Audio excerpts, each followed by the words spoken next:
What's up YouTube, Zero here, and welcome to the place where gamers, witches, wizards, and superheroes unite. Today, I'm going to be doing my predictions for the first major tournament of the Call of Duty League 2021 season.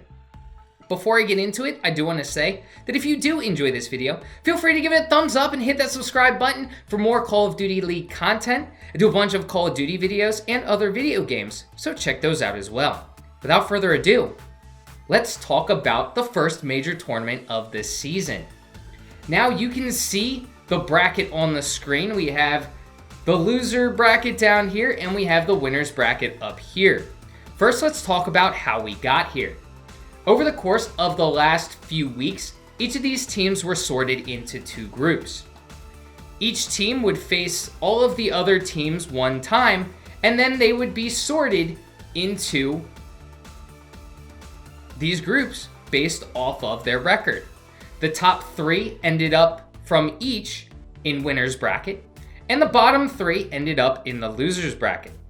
Now the visual you see on the screen, this was done by the Call of Duty League. It must be automated because this visual did not take into account the head-to-head victories. So the Guerrillas beat Legion, and since they both finished with the same record, the Guerrillas are actually in the winners bracket. Same over here, Empire went head-to-head with Thieves, beat Thieves, so Empire finished in first. Subliners beat the Rocker, so Subliners finished in the winners bracket. So now that we've gone over the groups and how we got to this bracket, let's talk about my predictions. I want to start with the games starting tomorrow, March 3rd, 2021. So we have two games tomorrow. The first one is the Mutineers against the Seattle Surge. A lot of people are going to be shocked to see the Mutineers starting all the way down here in the losers bracket. As you can see, they finished 1 and 4. So pretty far down the ladder, and actually Ultra beat the Mutineers. So the Mutineers are actually in 6th. That's very shocking to a lot of people. I'm sure in a lot of people's minds, Florida was going to finish in the top 3 in this group. Maybe not 1, maybe not 2, but there was a good chance that Florida was going to finish 3 after seeing them beat FaZe in the CDL Kickoff Classic. However, that didn't go as planned. Florida just never really looked comfortable, and they just didn't do what a lot of people were expecting. Their only win was against the Los Angeles Guerrillas. Seattle was a team that we didn't expect much out of. Perhaps it was still the stale taste in our mouths from last season, where Seattle wasn't a good team, and we weren't expecting them to do much this season. So they've kind of proven us right. They haven't done much yet. Their only win was against a less than 100% London Royal Ravens. So the Royal Ravens finished 0-5. Not surprising that Seattle was able to beat them. And when I say that the Royal Ravens are less than 100%, a player on their roster, Zero, is currently stuck in Europe due to visa issues, so he was not able to help his team out. Instead, Parasite stepped into the roster, and not saying that Parasite played poorly, but Zero is Zero. Zero is a great player, he's a great leader, and this team would have had a different dynamic going into this first major and those previous games had Zero been a part of this roster. So, based off of their games, their rosters, what I've kind of been seeing, I still think the Mutineers have it in them to pull out a victory against the Seattle Surge. The thing that worries me about the Surge is you have some players on that team that are very hot and cold. Prestini is a prime example. We know that Prestini can go off, and we know that he can also play very poorly. Looney, from what I've been seeing, is another player that can sometimes do very well and have great plays, and also have very dumb plays or very awful plays. So I am taking the Mutineers in a close one, 3-2. I think the Mutineers will have enough in the tank. There was a reason why they were ranked as high as they were coming into the start of this season. So I do think they're going to be able to turn it around and at least get this first victory. The second game, we kind of touched on the Royal Ravens already. They are less than 100%. They still haven't gotten a win yet. Toronto is another team. They were kind of in the boat as the Mutineers, just to a lesser extent. There were some people, I'm sure, that thought they could finish top 3. They're a team that had upset potential. You thought that maybe they could beat FaZe or maybe they could beat Optic, but they just never showed it. They faced those two teams and just weren't able to muster much against either of them. They were, however, able to beat the Mutineers, which isn't really saying much considering both of these teams finished down here in the elimination round 1. But I do think that the Ultra have a lot more talent than what they've been showing. I think they're a decent team together, and I think they're finally going to show it here and beat the Royal Ravens 3-0. I think the Ravens are going to have a lot to figure out after this first major tournament. Now on to the next day. We actually have a bunch of games. Let's first talk about the elimination round 2, and then we'll go up into the winners bracket, which is also taking place on Thursday, March 4th. So the first game, we have Paris against Florida. The first game we're going to talk about, I actually don't know what times these are going to be played. This says TBD, so I have no idea what time they're going to be played. But the first game is going to be Legion against the Mutineers. So in the pool play, Legion was able to beat the Mutineers. I'm not sure Mutineers are going to be able to muster up enough to get a win. I think Paris ended up winning that matchup 3-0. Mutineers weren't able to muster much. Paris actually played a very close game against FaZe in their last match. They still ended up losing 3-2, but they're definitely showing signs of life and showing that, hey, they have a lot of talent on that roster and may be able to pull out some upsets in the future. So they have been getting better as the pool play was progressing. Mutineers haven't really shown us much yet, so I don't think the Mutineers are going to be able to beat this. However, I do think Florida is going to get that win. They're going to have a little bit of momentum, so they're going to play a closer game. Paris takes this 3-2. Now we have a rematch of the Kickoff Classic weekend where Toronto faced the Rocker. The Rocker ended up winning that 3-2, so I do think this is going to be another close matchup. The Rocker showed a little bit more signs of life in pool play than the Ultra did. The Rocker were able to beat Dallas Empire. So that is really something to note, that they beat a top team. They played a lot of decent games in pool play. Now, they didn't play great all the time. They finished 3-2, so they did get 3 wins. However, one was against Surge, one was against Ravens. So that, maybe not great wins, but they did beat Dallas Empire.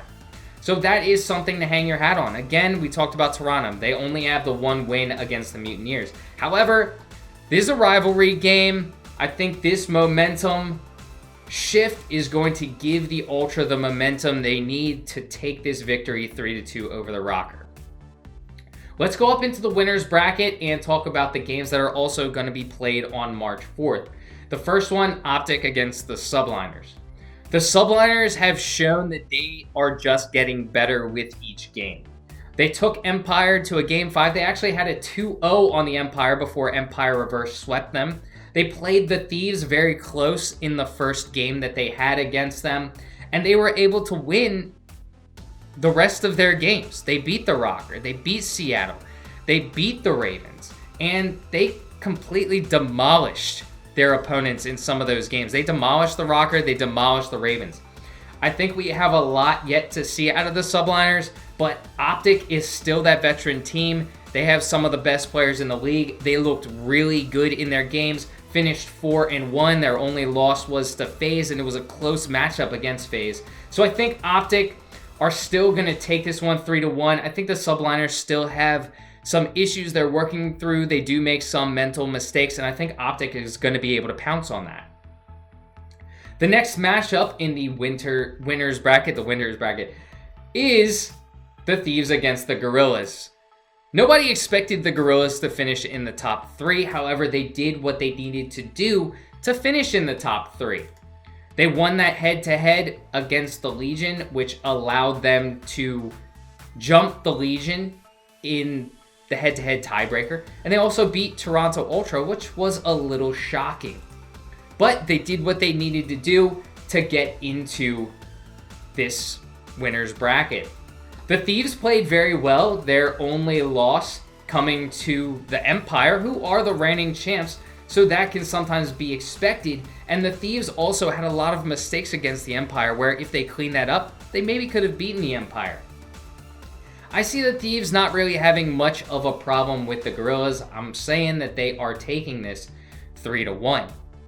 So now let's talk about the winners round 2, since we are already up here. We already touched on Optic Chicago and how well they played in their pool. Dallas Empire I haven't talked about, and they looked shaky in some of their games. They were able to clutch up, no doubt. They were able to clutch up against the Subliners with that reverse sweep. They were able to clutch up against the Thieves, where they won the first hardpoint, but in the search and destroy, they were down 3-0 to start, and then were able to win that search and destroy 6-5. They took a couple of the lower teams, the Ravens and Seattle, to 5 games. And that's not something you expect out of a team like the Empire. I think this is going to be close, but I think Optic is going to take it. The Empire right now are just committing too many mistakes and just aren't playing as well as we are used to seeing them play. Optic has been doing very well and taking care of business, so I think Optic's going to take this 3-2. Then on to FaZe against the Thieves. Again, we already touched on the Thieves. We haven't talked about FaZe, who in their pool play, we saw they finished 5-0. They beat everyone they faced. They beat Optic. And their last game, that was arguably the most interesting one in terms of FaZe maybe losing a game they shouldn't have. You could have argued that, yeah, maybe they could have lost to Optic and still been okay, but you don't expect FaZe to lose to Paris. That was their last game. They won 3-2. So that was the most interesting game from a perspective of, if you're a FaZe fan, like I am, you were having a heart attack. But they still clutch up. Simp was not having a very good series. He played awful in the hardpoint, awful in the control, but was able to bounce back. But they did finish 5-0. They clutched up, and I think they're going to take the Thieves here 3-1. Now let's go down into Elimination Round 3. I've already touched on these teams. The Subliners have been doing very well. They're looking very good. Paris, they are doing well, but they haven't been able to capitalize on other teams' errors as much as the Subliners have, and the Subliners have just really been looking good as a team. Asim has been an absolute monster, so I think the Subliners take this 3-2. The Ultra against the Gorillas, I think this is going to be really redemption for the Ultra. They're going to make a nice losers bracket run, in my opinion, and I think they're going to be able to take the Gorillas in this rematch 3-1. Now let's go over to the next part of this bracket. If it allows me to go over, I want to be able to see. I don't have a scroll, and it's not letting me scroll over. Here it is. It is at the top. Let me scroll over a little bit. So now let's talk about Saturday, March 6th. We have 3 games. We just talked about these 2 games, the Elimination Round 3. Now let's talk about Elimination Round 4 and Elimination Round 5. So the Subliners against the Thieves. This is a redemption game for the Subliners, losing very close games. They did lose 3-0 to the Thieves, but all of them were very close. The question in this matchup is going to be, did the Subliners clean it up enough as to where they can beat the Thieves?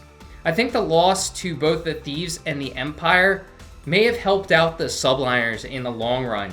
And I think they're going to learn from their mistakes, and they're going to be able to take the Thieves 3-2.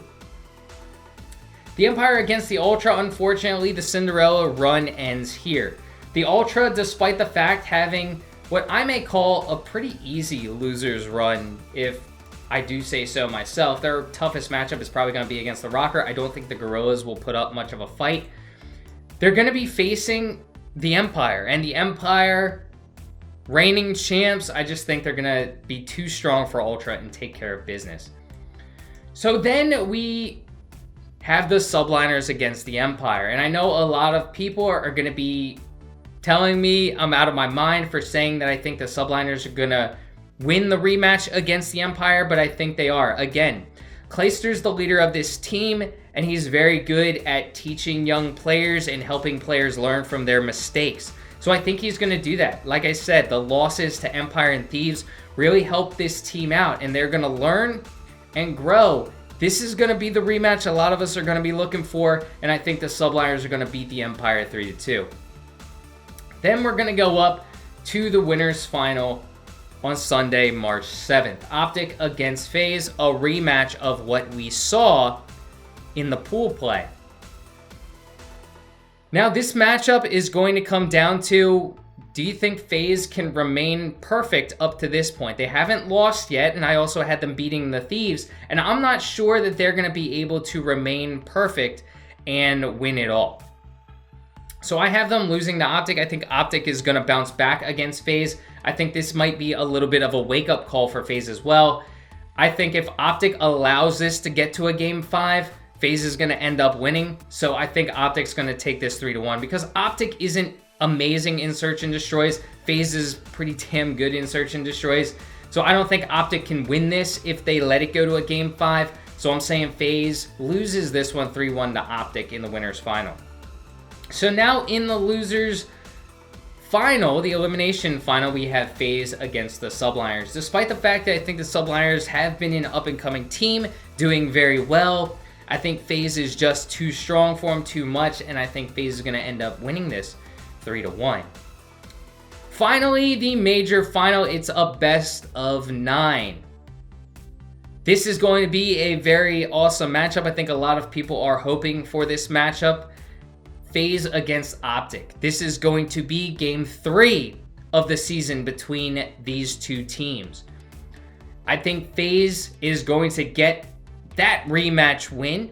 They're going to lose to Optic here. They're going to get a little bit of fire, a little bit of fuel for the fire, and they're going to come back and win a very close matchup, 5-4 against Optic to take the first major of the season.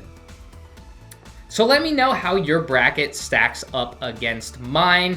I'm curious to know as to who you have in the final. Let me know in the comments section.